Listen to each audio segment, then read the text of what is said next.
আসসালামু আলাইকুম, ঈদ মোবারক। কেমন আছেন সবাই? আজ ঈদের দিন। প্রত্যেক মুসলমানদের জন্য এটা একটা খুশির দিন।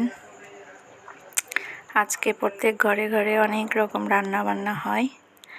আমরাও আজকে রান্না করেছি, নওয়াবী সেমাই রান্না করেছি, জর্দা ভাত রান্না করেছি। এই মিষ্টিগুলা যদিও আমরা ঘরেই তৈরি করেছি। তারপরে যে রোস্টের জন্য সব কিছু রেডি করা হচ্ছে। আসলে রোস্ট আমাদের কেউ খেতে চায় না, আমার বাচ্চাটা রোস্ট পছন্দ করে, এই জন্য রোস্টটা করেছি। ওর জন্যই তো, এই জন্য একটু কম। আর এদিকে আমাদের পোলাওয়ের চাল ভাজা হয়ে গেছে। পোলাওয়ের চালটা দিয়ে দিচ্ছি চুলায়। অবশ্য আজকে আমরা চুলাতেই রান্না করেছি, মাটির চুলায়। মাটির চুলায় রান্না অনেক মজা হয়, সব সময় গ্যাসেই করা হয়। তো আজকে ভাবলাম, আমি আমার শাশুড়ি সবাই ভাবলাম যে আজকে ঈদের দিন, আজকে চুলাতেই করি। এই জন্য সব কিছু চুলাতেই করেছি। ওইদিকে আমার শাশুড়ি চুলার তে পোলাওয়ের চাল দিছে, আর এদিকে আমি মুরগিটা মাখাচ্ছি, রোস্টের মুরগিটা। আপনারা কে কী রান্না করলেন সেটা অবশ্যই জানাবেন। আসলে আজকে সবারই সকাল থেকেই অনেক ব্যস্ততা থাকে, আমাদেরও ছিল। সকালে উঠে আমার হাজবেন্ড, আমার শ্বশুর, দেবর সবাই গোসল করে নামাজে গেছে। তারপরে আসছে আমার বাচ্চাটাকে নিয়ে, সবাই ঘুরতে গেছে। এখন সবাই খাওয়া দাওয়া করছে, যদিও সকালবেলা খিচুড়ি রান্না করেছিলাম, এখন ওইটাই খেয়েছে। এরপরে আসছি রোস্ট আর পোলাও রান্না করার জন্য। আমরা সেমাই আর গরুর মাংস আগের দিন রাতেই রান্না করে রাখি। সকালবেলা সেমাই ঠান্ডা ঠান্ডা ফ্রিজে রাখা হয়, তো ঠান্ডা ঠান্ডা একটু ভালো লাগে সেমাইটা খেতে, এই জন্য আগের দিনেই রাখা হয়। আর একদিনেই সব কিছু করতে গেলে অনেক টাইম লাগে, অনেক ব্যস্ততা বেড়ে যায়, এর জন্য আগের দিনেই কিছু কাজ করে রাখা হয়।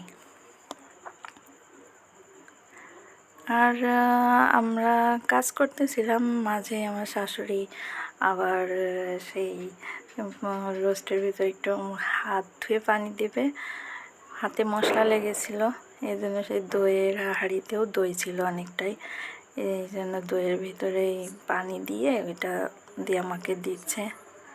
আমি ধুয়ে দিয়েছি।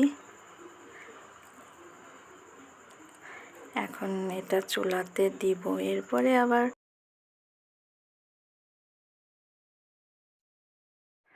মাংস অন্য একটা হাঁড়িতে ছিল, সেটা আবার আরেকটা হাঁড়িতে তুলে রাখা হয়েছে, কারণ যখন গরম করার সময় গ্যাসের চুলায় যাতে গরম করা যায়।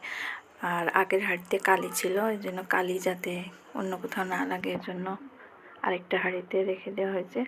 আর মাঝে মধ্যে আমরা তরমুজও খাচ্ছিলাম, ভাবলাম যে কালকে বড় একটা তরমুজ আনছিল, শুধু শুধু ফ্রিজে রয়েছে, এই জন্য তরমুজ কেটে গরমে দুপুরবেলা খেতে খুবই ভালো লাগে, এই জন্য তরমুজও খাচ্ছিলাম আর কাজ করতেছিলাম। যদিও সব রান্নাবান্না আমার শাশুড়ি করে, আমি এমনি সব কিছু একটু গুছিয়ে দিই।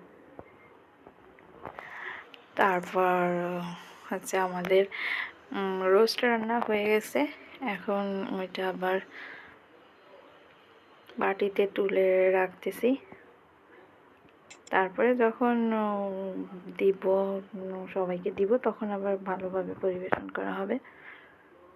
এখন আপাতত এখান থেকে এই বাটিতে করে নিয়ে যাচ্ছি।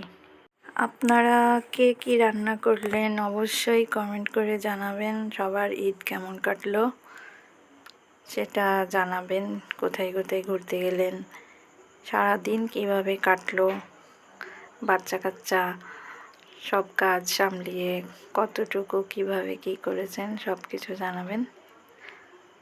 আশা করি সবাই ভালো থাকবেন। ধন্যবাদ।